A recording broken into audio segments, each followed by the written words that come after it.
Bienvenidos a Aprendiendo Juntos, un ministerio de enseñanza de la palabra de Dios.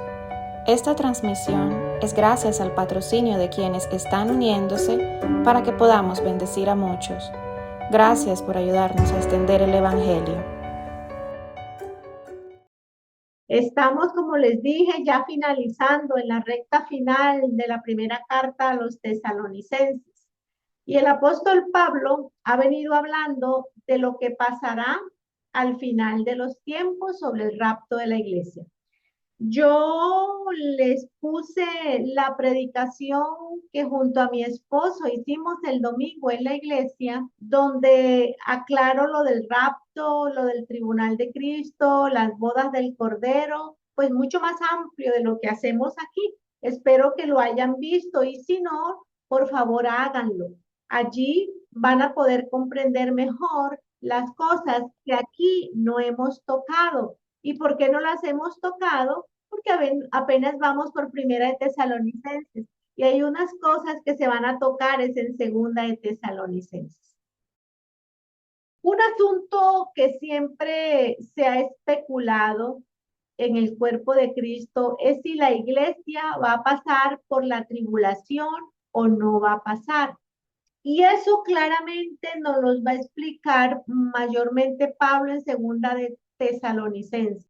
Pero para estar firmes en esa respuesta, han tenido que haber comprendido esta primera carta, porque en un verso que ha traído mucha confusión a la iglesia está en la primera carta.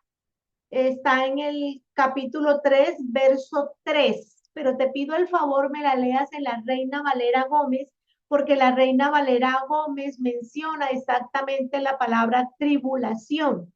Damos inicio a la palabra en el nombre del Padre, del Hijo y del Espíritu Santo.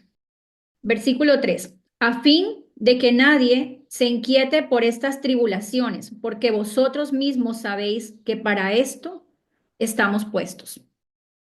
Cualquiera que lee este verso solito, aparentemente lo que el apóstol Pablo está diciendo aquí es que hemos sido puestos para la tribulación.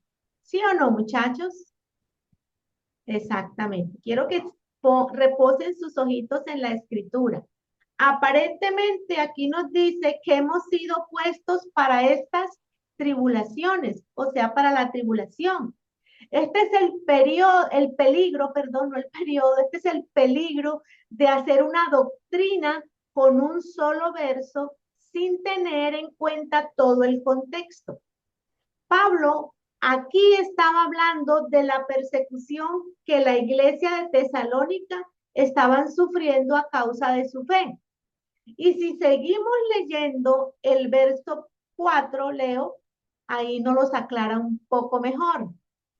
Porque también estando con vosotros, os predecíamos que íbamos a pasar tribulaciones, como ha acontecido y sabéis.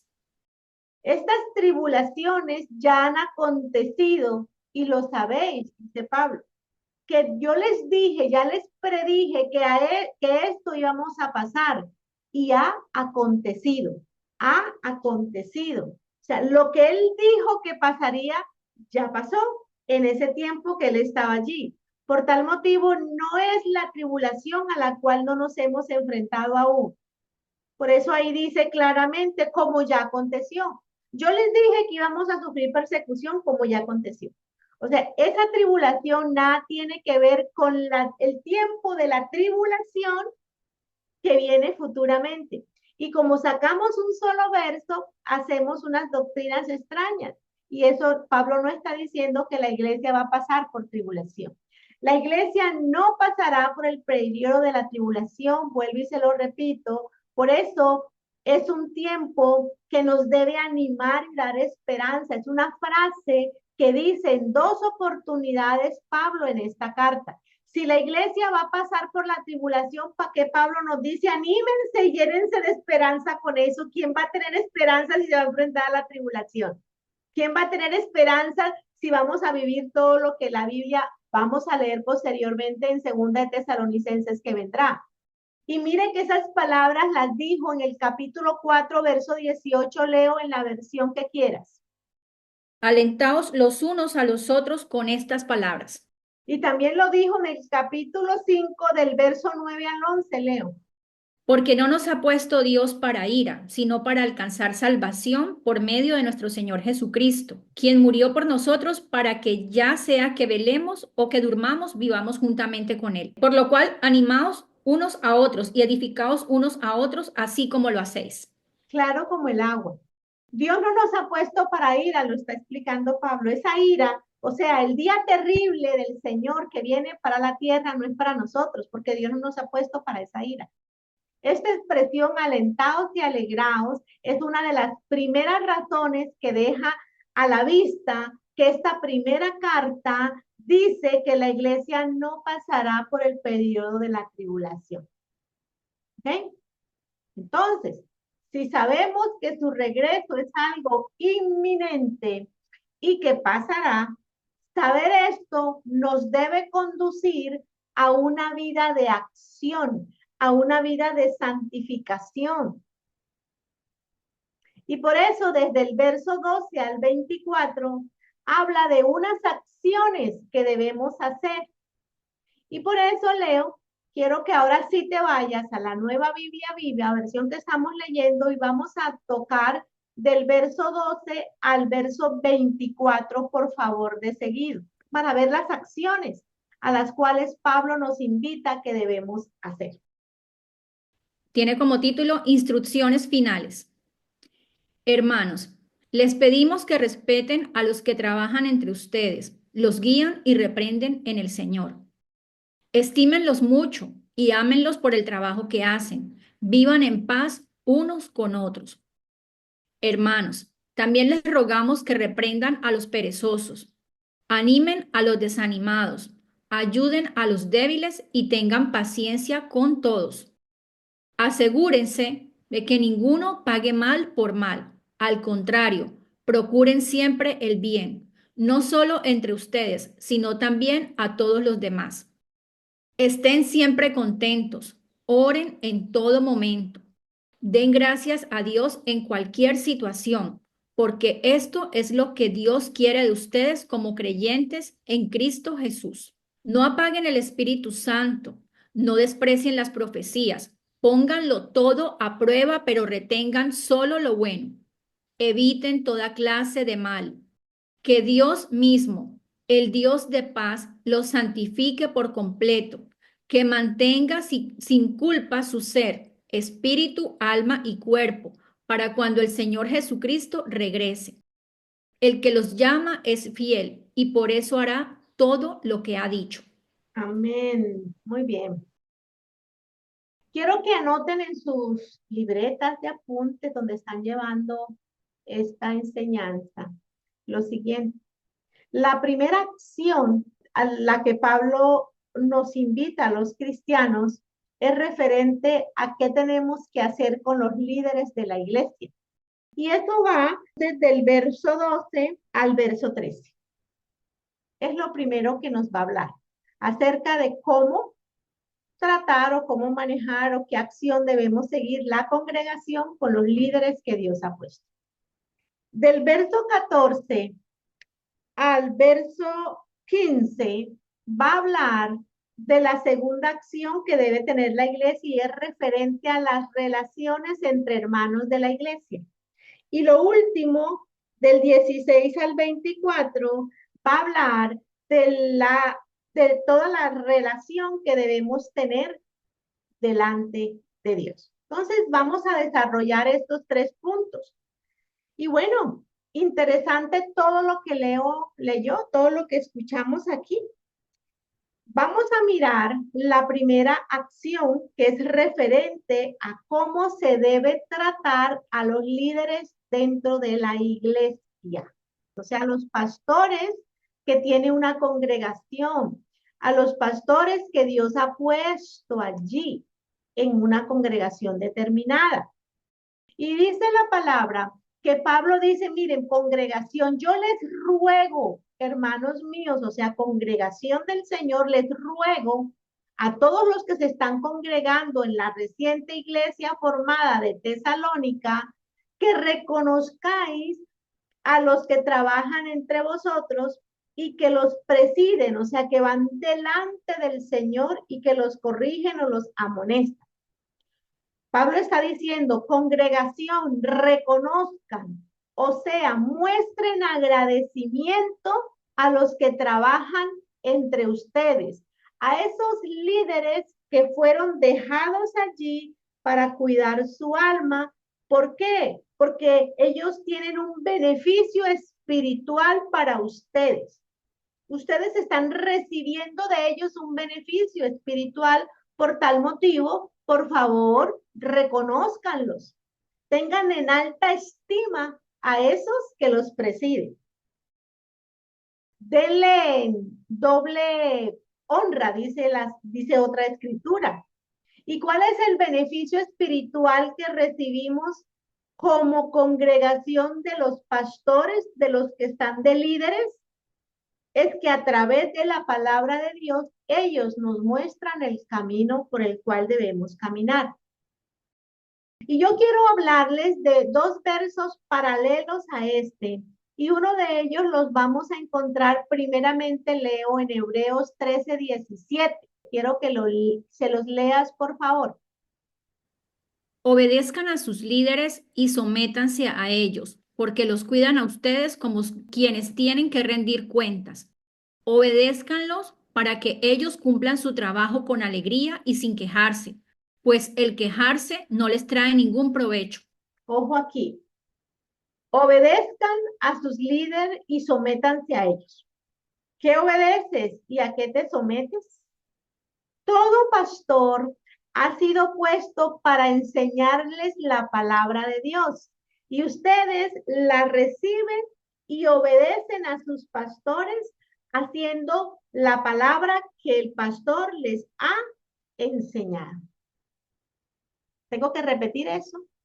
La Biblia dice que obedezcas y te sometas a tus pastores. ¿A qué te sometes y a qué obedeces? A la función del pastor, no al pastor. El pastor está puesto al frente de la congregación para enseñar su palabra, para guiarte en ese camino. Tú te sometes al pastor si obedeces la palabra de verdad que él te está predicando y te está enseñando. Un pastor no controla sus vidas. La función del pastor es dirigir al discípulo por medio de la palabra. Si obedeces la palabra de Dios que ha sido predicada por nosotros como líderes o como pastores y te sometes a ella, o sea, lo que he predicado y enseñado, de esta manera estás obedeciendo y sometiéndote ¿a quién? A los líderes. Por favor, díganme que me están entendiendo. Porque estos versos son tan mal utilizados de que si el pastor dice, vendan la casa y tráiganmela, todo el mundo lo hace porque hay que someterse al pastor y a su autoridad. Y eso no es lo que está diciendo Pablo.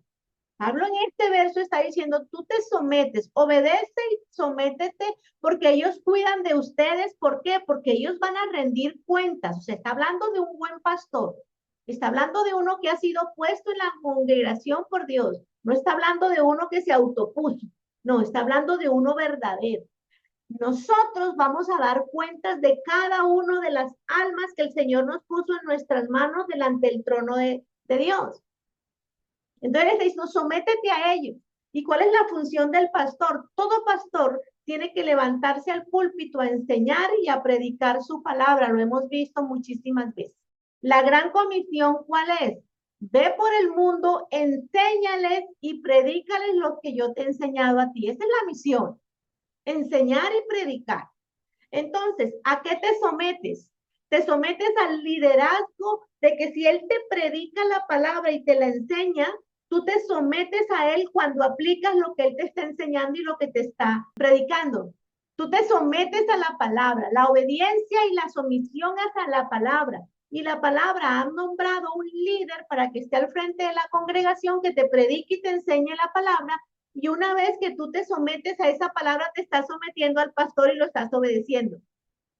O sea, que si el pastor te dice, es por aquí, muchacha, y tú no lo haces, tú estás en desobediencia y estás en rebeldía, porque el pastor ha sido puesto allí para enseñarte el buen consejo de Dios a través de su palabra.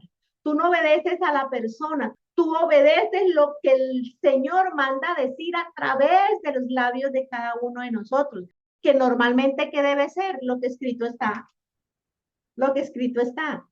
Ninguno de nosotros hemos sido llamados a predicar nada diferente a lo que no está en su palabra. Si eso estás haciendo, no eres un llamado por Dios.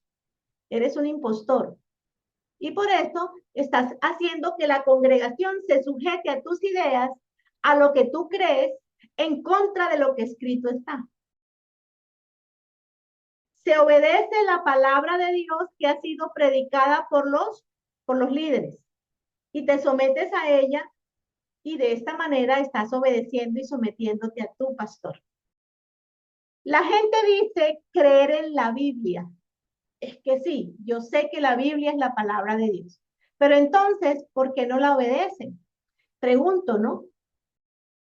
¿Por qué no la escuchan cuando está siendo enseñada? Yo considero que es una postura muy hipócrita decir que crees en la palabra de Dios y resulta que ignoras lo que ella te dice.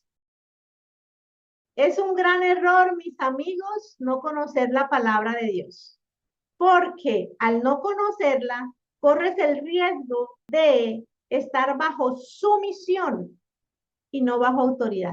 Hay una gran diferencia entre estar bajo autoridad y otra cosa muy diferente en ser sumiso a la autoridad. Todo lo que la autoridad diga, sí, amén. Eso es sumisión.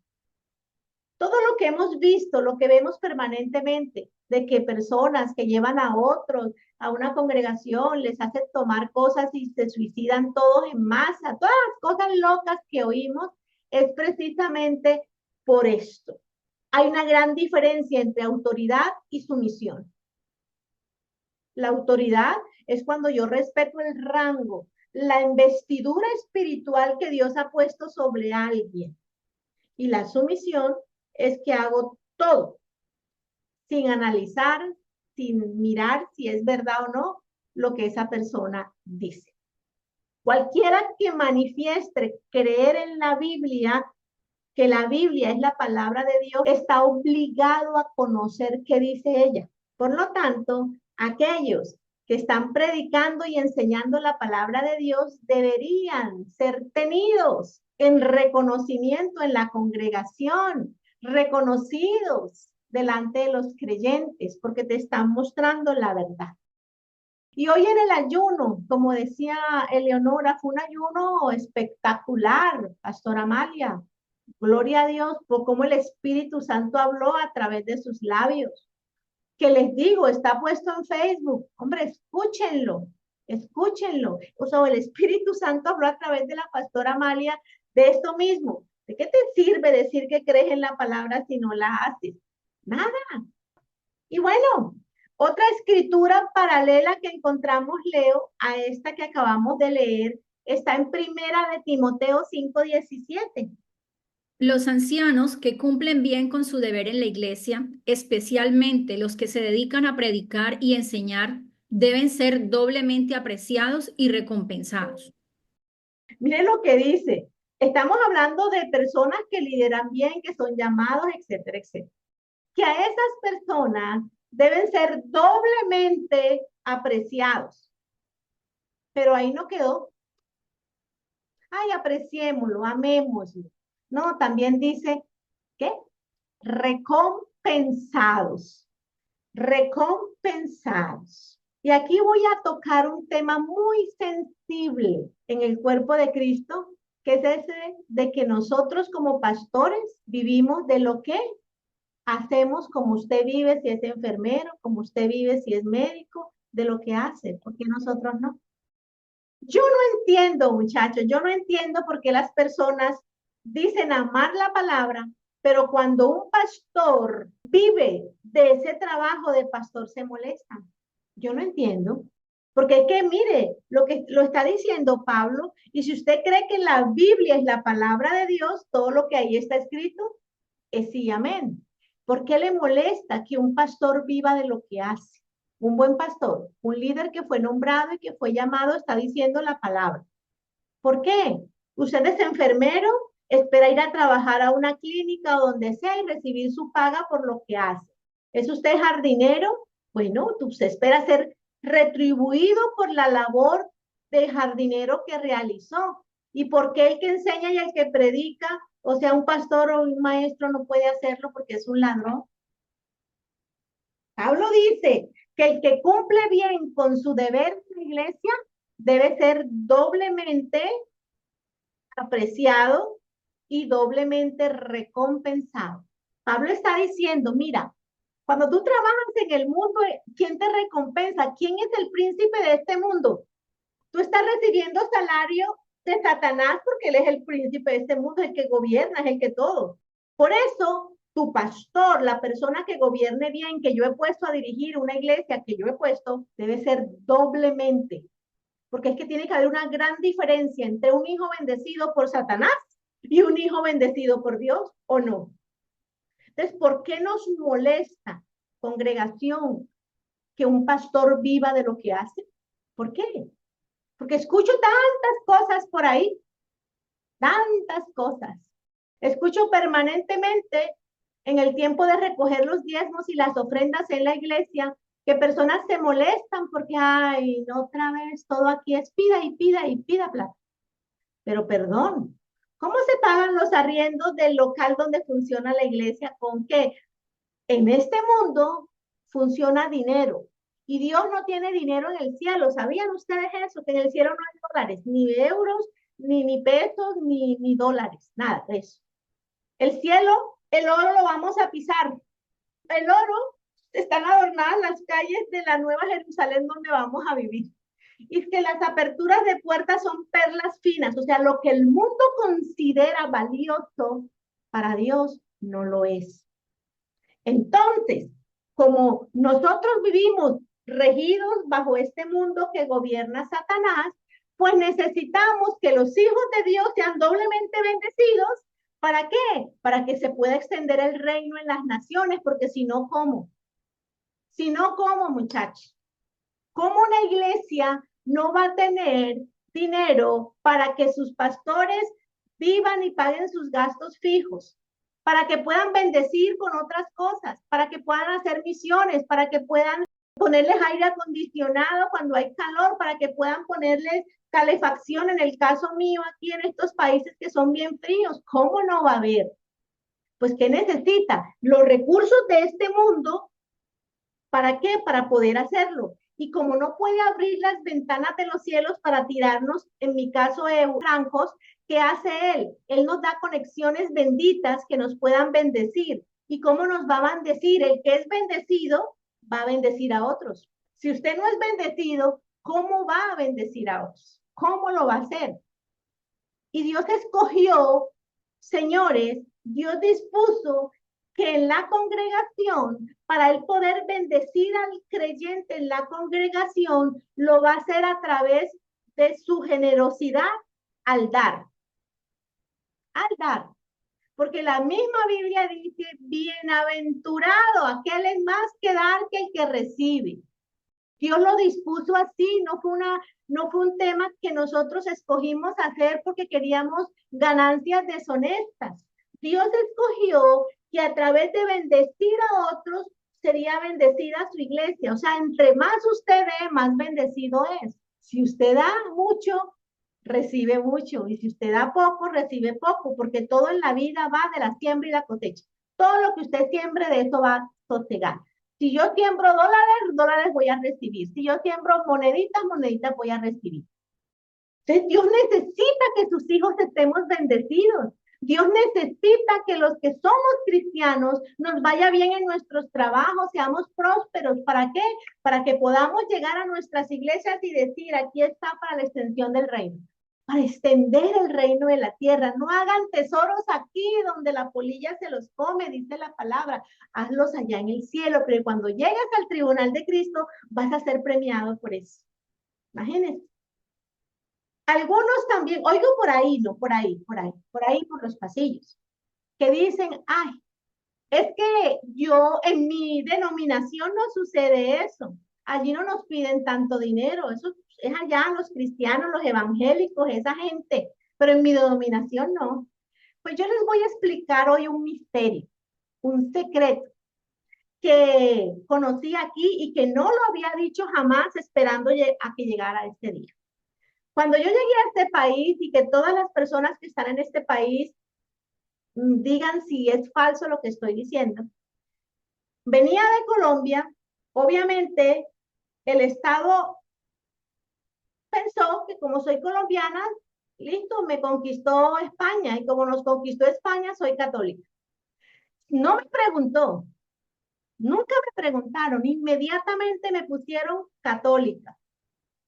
Y toda persona se le descuenta el 10% de sus impuestos aquí que van directo a la Iglesia Católica. Se nos descuenta directamente sin preguntarnos el 10% de los impuestos, directo en los impuestos, porque aquí no podemos evadir impuestos. Ustedes lo saben, aquí es, por eso no se juega. Aquí es lo, y nos sacan directamente el 10% así, sin preguntarnos, que va para Roma, ¿no? Y con ese dinero Roma paga todas las iglesias católicas que hay en el mundo, sobre todo las de Latinoamérica y las de esos países donde obviamente pues el sacerdote tiene un salario que va pagado directamente. Nosotros no tenemos salario porque no hay una Roma que le saque la plata a todo el mundo sin preguntar.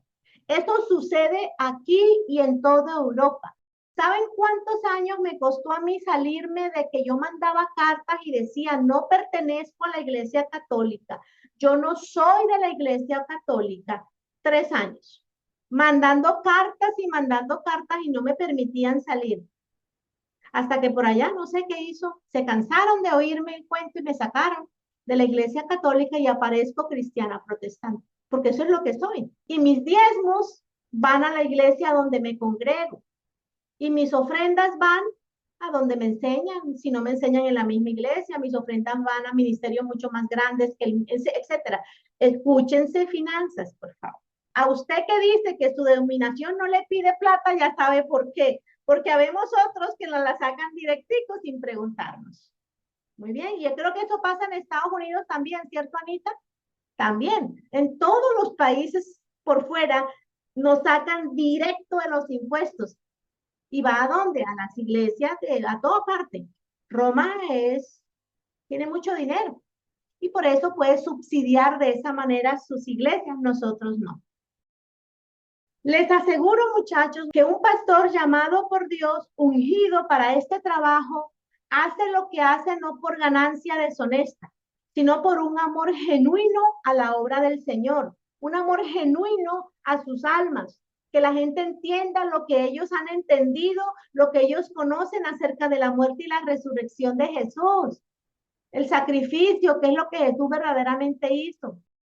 Un pastor realmente puesto por Dios hace este trabajo porque sabe que habrán unas recompensas eternas en el cielo. Y que independiente a lo que sucede, a los tropiezos, a la ingratitud de la congregación, hacemos esto porque sabemos que llegará un día que uno que sí está viendo nuestro trabajo nos va a recompensar. Sería muy fácil para nosotros, yo por ejemplo les digo mi caso, es muy fácil para mí quedarme tranquila, yo necesito estar haciendo esto, ya llegó la primavera, tengo un jardín al que amo sembrarle sus plantitas.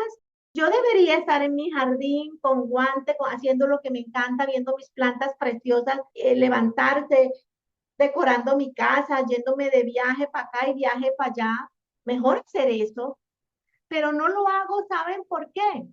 Porque he decidido invertir el tiempo y las horas que invierto estudiando y pasando tiempo en la palabra de Dios. ¿Para qué? Para edificarla a la iglesia y a ustedes también que se conectan. Hay una gran carga cuando uno tiene el ministerio, muchachos, y los pastores que están aquí lo pueden decir, la consejería, los discipulados, las reuniones, el velar por cada uno de ustedes. las liberaciones. El ministerio consume completamente tu propia vida. Y un buen pastor, muchachos, se los digo, muchas veces ni duerme. Cuando uno de sus discípulos está en problemas, ay, yo que he sido ese testimonio de eso, no puedo ni dormir. Un buen pastor estás tan inquietado por el mismo Dios, te levanta, estás tú dormidito lo más de tranquilo y Dios te levanta. Momento de orar por tu gente. Y uno como que no puedo dormir, bueno, me voy a encerrar a orar. Y pasan horas, uno, todo el mundo duerme, ustedes duermen, pero nosotros estamos allí con la rodilla en el piso orando por cada uno de los que Dios nos ha puesto en nuestras manos. Tú quizás estás reposando en casa, pero tu pastor está con las rodillas al piso. Un buen pastor pasa horas ayunando para que el Señor muestre con qué palabra debo corregir a esta persona, exhortarla. ¿Para qué? Para que Cristo sea formado en esa persona y esa persona pueda empezar a caminar de acuerdo a la palabra. Eso hace un pastor. ¿Y ustedes creen entonces que qué? Entonces no podemos recibir salario por eso, porque es que no, eso es gratis. No, de verdad, muchachos. No, no, no, un momento. Vayan a sus congregaciones este domingo, por favor, y sean generosos. Llévenle una manzanita a las profesoras bíblicas, a las profesoras de los niños, llévenle un sándwichito por gracias por enseñarle a mi hijo. Al pastor, abrácelo y diga, pastor, gracias. Y aquí está mi diezmo y mi ofrenda para que, ¿qué? Para que la congregación suba, para que mi iglesia sea realmente esa iglesia que impacte aquí donde está y los sitios donde el Señor nos va a llevar. Y por eso, los que gobiernan bien deben ser tenidos en mucha estima, en mucho amor. ¿Por causa de qué? Por causa de su obra. Y Pablo dice en el verso 13 que los tengan en mucha estima y amor por causa de su obra. Y luego dice esta expresión en 1 Tesalonicenses 15:13, ya pasé allí. Tened paz entre vosotros. Lastimosamente creo que por el tiempo no voy a terminar hoy, pero bueno, no importa. Lo importante es decir lo que el Señor puso en mi corazón.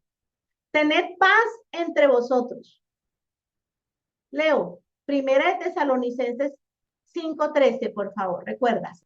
Voy a leer todo el versículo entonces. Estímenlos mucho y ámenlos por el trabajo que hacen. Vivan en paz unos con otros. O sea, hay un punto. O sea, está hablando de este tema y de repente dice, vivan en paz unos con otros. Tened paz unos con otros. Y todo esto, a pesar de que hay un punto, viene englosado en el mismo tema de honrar a los pastores. Viene en un solo paquete. Usted no puede tener a todo el mundo gobernando la iglesia. De la misma manera que no se puede tener a todos los trabajadores dirigiendo una empresa. Tiene que haber al frente alguien con autoridad, una persona que fue nombrada para ese cargo. Y en la iglesia del Señor hay alguien con autoridad puesto por él en ese cargo. Es necesario que haya un líder y a esa persona es la que deben seguir los demás. Entonces, si usted entiende que debe ser liderado por otra persona y se somete a ese liderazgo, usted va a tener paz. Le repito, muchachos, con mucho cuidado escuchen. Tened paz unos con otros. Porque dice Pablo, tened paz y viene hablando de cómo honrar a los líderes. ¿Por qué? Porque lo ideal es que la congregación se someta al liderazgo que está puesto en esa iglesia. Si usted no se somete a ese liderazgo, usted no puede tener paz. ¿Por qué? Porque usted vaya a la iglesia más aburrido, criticando, fregando, que no quiero, que es que no me gusta como ora, que no me gusta como hace, que sí me gusta. No, o sea, no va a tener paz, porque usted no se está sometiendo a ese liderazgo. Usted va a estar insatisfecho y no va a tener paz en su corazón de congregarse en esa iglesia y someterse a ese liderazgo. ¿Me hice entender o no? Muy bien, les voy a poner un ejemplo para que sea más claro. Les voy a hablar de Portugal. La iglesia aprendiendo juntos en Portugal. Nosotros no podemos estar en Portugal, pero el Señor dio provisión de siervos y a todos los que se congreguen allí deben tener en alta estima y amor por causa de su obra a los pastores que se dejaron allí y que los amonestan. La persona que se deja allí debe ser también mirada y tratada con amor y alta estima. ¿Por qué? A esas personas se dejaron allí, ¿para qué? Para que los amoneste. ¿Y qué es amonestar? Vea, muchacho, esto no se hace así. Venga para acá, Pepito Pérez. Venga, usted está en un error. Esto no se hace así, sino así, de acuerdo a lo que la palabra dice. Hombre, mira, no vayas por este lado. No, hombre, continúa por este. Hombre, no desmayes, vamos adelante. ¿Qué hubo? ¿Qué necesitas? Oramos, vamos, oremos, ayunemos, vamos a enderezar lo que no va bien en ti, etcétera, etcétera. Eso es amonestar. Y hoy, públicamente y delante de todos, quiero decirles a los pastores, Andrés y Amalia, líderes que el Señor puso en esa nación, que Dios los siga bendiciendo y ensanchando. Que gracias por lo que hacen por el ministerio Aprendiendo Juntos en Portugal, que es una iglesia muy joven, pero ustedes son los que el Señor ha levantado y los ha puesto para enseñar, predicar y amonestar la palabra.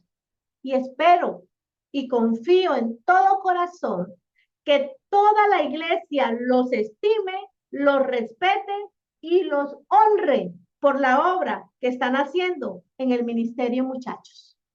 Dios los honre.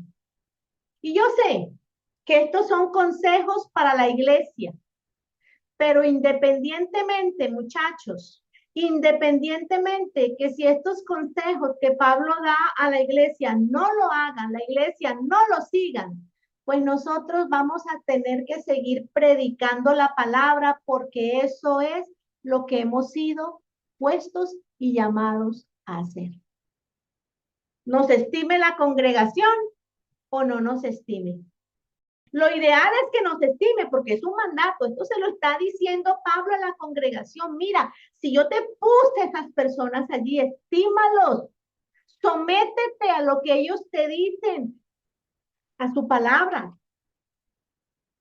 Pero si no lo haces, porque es que para ti no son tus pastores, te estoy diciendo que estás en desobediencia a lo que Pablo dijo en la palabra que una persona debería hacer. Y los animo, mis amados siervos y consiervos del Señor. A los siervos les digo, este domingo o el miércoles o cuando su iglesia tenga reunión, vaya con otra actitud al servicio. Vaya y dele gracias a su pastor, porque usted no sabe las veces que Dios lo ha puesto a ayunar por ti y lo ha puesto a arrodillarse por ti. Dale gracias. Y a nosotros, los que estamos en esta posición, les digo, animémonos, como nos dijo Pablo, anímense. Porque vamos a recibir, quizás la iglesia nos está tirando más lanzas y no hacemos sino sacarle el quite, a veces nos hieren más profundamente que otros, en algunas logramos sacarle el quite a la lanza, pues no importa. Sigamos haciendo lo que Dios nos llamó a hacer, porque llegará el día en que uno que sí está viendo y el que más importa sí nos va a premiar. Me falta poco, vamos a ver hasta dónde llego. Ahora entra la segunda acción, que es la relación entre hermanos en la iglesia. Eleonora, verso 14 al 15, por favor. Hermanos, también les rogamos que reprendan a los perezosos, animen a los desanimados, ayuden a los débiles y tengan paciencia con todos. Asegúrense de que ninguno pague mal por mal. Al contrario, procuren siempre hacer el bien, no solo entre ustedes, sino también a todos los demás. Que amonestes a los ociosos. ¿Quiénes son los ociosos? Los que están desconectados del servicio dentro de la iglesia. Muchachos, escúchenme con mucha atención, porque de verdad eso es consejo de Dios, palabra de Dios. Para aquellos que están en esta posición, que tienen una iglesia pero ni siquiera van y preguntan, ve, ¿qué hay que hacer? ¿Barro? ¿Plancho? Pues, ¿Qué vamos a hacer este domingo? Los ociosos, aquellos que están indiferentes del servicio dentro de la iglesia. Los solitarios, a quienes les agrada hacer un trabajo pequeñito, limitado. Voy a hacer lo máximo que es, bueno, ya llegué, ya vine. Con eso deberían estar agradecidos que al menos vine y los visité y me senté a escuchar. Es más, debería ser al revés. Deberían es aplaudirme a mí, darme las gracias porque fui a la iglesia. Entonces Pablo nos dice, mire, hermanos, o sea, ustedes mismos de la congregación, amonestan a esos que indiferentes, a esos que no quieren hacer nada en la congregación, que se limitan, que no quieren apoyar la obra de Dios, que están allí en su zona de confort. Y yo creo, por lo que dice Pablo, que en medio de esta iglesia ejemplar, habían personas que no tenían las obras de amor de las que Pablo habló, por lo cual eran conocidos los tesalonicenses. ¿Se acuerdan los primeros piropos que él le dio en el capítulo 1? Por toda Macedonia, conocen cómo esas obras de amor que ustedes hacen por la iglesia. Obras de amor por la iglesia. Usted no hace obras de amor por el pastor. El pastor puede ser que, vamos a suponer que usted está en la posición de aquel que no honra, que no ama, que nada. Vamos a suponer. Y espero que después de esto ya no sea así. Pero vamos a suponer que está en eso. ¿Yo qué hago? Tengo una obra de amor por la iglesia. ¿Y de quién es la iglesia? ¿De quién es la iglesia, familia? Exactamente, de él, de él. O sea, que las obras de amor que yo hago para la iglesia es para él. Y resulta que los de Tesalónica eran conocidos porque no es, de hecho, no había que hay que servir a los niños, yo, y había una fila larga diciendo yo, y a los líderes les tocaba decir, ay, ¿a quién será? Es que hay tantos que se pusieron que ya no sé a quién poner, que hay que lavar los baños, yo, no, pero ¿a quién escojo con tantos? Pero aquí en estos momentos no pasa esto en la iglesia del Señor Jesucristo hoy en día, que toca dedocráticamente, ¿ves? Cuando no entendemos que las obras de amor que hacemos en su iglesia no es para el pastor, es para el de arriba. Y por eso seremos premiados en el tribunal de Cristo. No se les olvide. De todo hay en la viña del Señor, pero a ellos debemos amonestarles, que quiere decir aconsejarles. Y esto es un consejo que le está dando Pablo a la congregación para que lo hagan entre ellos mismos, ¿no? Alentar a los de poco ánimo. O sea, hay muchos creyentes hoy que necesitan que alguien ponga su mano en el hombro y les diga, hermano, tú puedes hacerlo. Estoy contigo, vamos, estoy orando por ti para que el Señor te levante. ¿Qué necesitan? ¿Quieres que oremos juntos? ¿Te llamo todos los días o cómo lo quieres? Y miren, palabras de esas significan mucho para aquel hermano que está desanimado, que está triste. Y todos nos sentimos desanimados en alguna oportunidad o nos hemos sentido. Aquí no hay ningún superhéroe y necesitamos que nos ayuden mutuamente unos con otros para superar esos desánimos. Luego dice, sostén a los débiles. Hay creyentes que están débiles en la fe, que no pueden llevar el mismo paso de los demás. Por eso Pablo lo dice, el que está débil en la fe, ¿qué tienes que hacer? Bueno, levantarlo, levántalo, álzale los brazos. Como cristianos debemos vivir bajo esta norma que se resume en que hagas el bien a aquellos aunque que nos hagan mal. De hecho, la Biblia nos manda a orar por nuestros enemigos. Y yo sé que esto es contrario a la naturaleza de cualquiera de nosotros como hombres. Es normal que usted no quiera hacer esto, pero le digo la verdad, le hace bien que lo aplique, porque si lo está diciendo la palabra es porque es para tu bien. Ahora vienen los actos que deberíamos tener delante de Dios y los vamos a hablar ahora, pero los explico entonces en la próxima clase y vamos a leerlos, leo del 16 al 24, por favor. Estén siempre contentos. Oren en todo momento. Den gracias a Dios en cualquier situación, porque esto es lo que Dios quiere de ustedes como creyentes en Cristo Jesús. No apaguen el Espíritu Santo, no desprecien las profecías, pónganlo todo a prueba, pero retengan solo lo bueno, eviten toda clase de mal. Que Dios mismo, el Dios de paz, los santifique por completo, que mantenga sin culpa todo su ser, espíritu, alma y cuerpo, para cuando el Señor Jesucristo regrese.